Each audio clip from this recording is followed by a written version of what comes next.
বিএমইটির ৬টা ট্রেড এবং বাংলাদেশ কারিগরি শিক্ষা বোর্ডের অধীনে ৮টা অকুপেশন অনুমোদিত ছিল। আমি আসার পর স্যার বর্তমানে এনএসডি এর 18টি, বাংলাদেশ কারিগরি শিক্ষা বোর্ডের 13টি এবং আরও 2টা ম্যাডাম যেটা বললেন হাউসকিপিং এবং কেয়ার গিভার, এই 2টা হয়তো আর 2-4 দিনের ভিতরে আমরা স্যার অনুমোদন পাবো। তো স্যার আমার এখানে আসার প্রথম লক্ষ্য ছিল, আমি যখন আসছি যে বেগম রোকেয়ার কথা আমরা শুনছি যে নারী জাগরণ, সে আমার একটা ইচ্ছা ছিল যে আমি রাজশাহী মহিলা কারিগরি প্রশিক্ষণ কেন্দ্র থেকে যে বেগম রোকেয়ার রংপুরের যে বেগম রোকেয়ার যে নারী জাগরণের যে আহ্বান, আমি ইনশাল্লাহ এই রাজশাহী মহিলা টিটিসি থেকে সেটা সফলতা অর্জন করব। তো ধীরে ধীরে মনে হয় স্যার আমি ভালো কিছু করতে পারি নাই, তো তারপরে মনে হয় স্যার আমি একবার সম্ভবত খুব পিছিয়ে নেই। তার কারণ স্যার ইতিপূর্বে আমাদের এখানে এনএসডি এর সচিব মহোদয় আসছেন, রাজশাহী উমেন চেম্বার অফ কমার্সের সভাপতি মহোদয় জিজ্ঞাসা করছেন যে রাজশাহী মহিলা টিটিসিতে আপনি গেছেন, এটা কীরকম দেখলেন। আমার একটা কৌশল ছিল যে সমস্ত বিভাগীয় যারা আছেন, জেলা পর্যায়ে ডিসি স্যাররা আছেন, তাদের মাধ্যমে আমার এটা মেসেজটা পৌঁছে দেওয়া।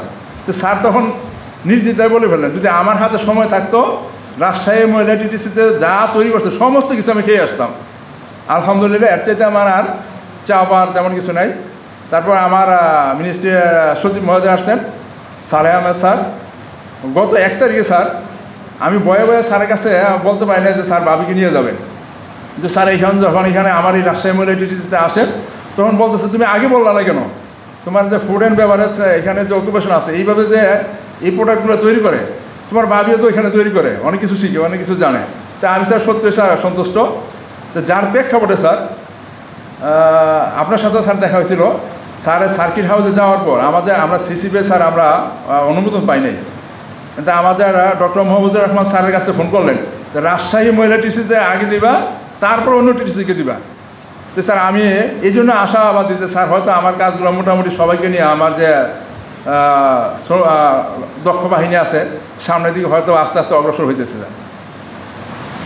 এবং স্যার আমার গত 22 সালে ইউরোপীয় ইউনিয়ন জিএজেডের যে একটা প্রজেক্ট, তারা এসে স্যার এখানে খুবই সন্তুষ্ট এবং সেফের যারা যেই কয়েকজন কর্মকর্তা আসছেন স্যার প্রত্যেকে সন্তুষ্ট এবং আমার রাজশাহী মহিলা টিটিসিকে 13টা স্যার টেবিল উপহার দিয়েছেন যে আপনি এখানে যে ধরনের কাজ করেন এই জন্য আপনি এই প্রতিষ্ঠানের জন্য এটা পাওয়ার উপযুক্ত, এই জন্য স্যার আমরা সেটা পেয়েছি। এবং যখন যে এখানে যান স্যার যে সেফ থেকে তারা বলে যে নির্দ্বিধায় বলে যে যদি কিছু শিখতে চাও তাহলে রাজশাহী মহিলা টিটিসিতে যাও।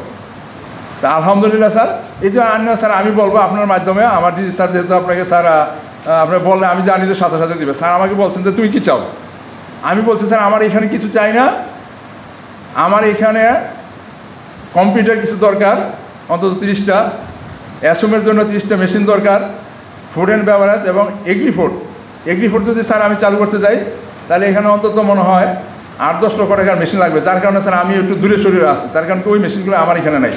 দক্ষ জনবল আছে, আছে কিন্তু আমার স্যার সেই ইকুইপমেন্টের অভাবে স্যার আমি সেটা অনেক সময় আমি এটা লিখতে পারতেছি না। তার কারণে আমাদের ইকুইপমেন্ট লাগবে স্যার, যেহেতু বর্তমানে যে অবস্থা চলছে যে 1 ম্যান 1 মেশিন, সেই প্রেক্ষাপট স্যার আমার নাই। যদি স্যার আপনি বলেন ইনশাল্লাহ আমার ডিজি মহোদয় স্যার বলছেন যে তোমাকে আমি সব দেবো স্যার, এটা আপনাকে স্যার একটু আশ্বস্ত করতে চাই। স্যার বলছেন যে তোমার এখানে নিয়মিত বেস যেই কটা আছে প্রত্যেকটা বেস আমি এখানে দেবো, সেই আশা ব্যক্ত করে আমি স্যারের মাধ্যমে আমার ডিজি মহোদয়ের কাছে এবং আমার সচিব মহোদয়ের কাছে স্যার আমার আকুল আবেদন রাজশাহী মহিলা টিটিসির মাধ্যমে যারা রাজশাহী মহিলা জনগণ আছেন তাদেরকে যেন আমি স্যার দক্ষতা একটা লেভেলে নিয়ে যেতে পারি। স্যার যদি এটা আপনারা যদি এখান থেকে করেন তা বলেন তাহলে ইনশাল্লাহ সফলকাম হবে। সবাইকে ধন্যবাদ। আসসালামু আলাইকুম ওয়া রাহমাতুল্লাহি ওয়া বারাকাতুহু।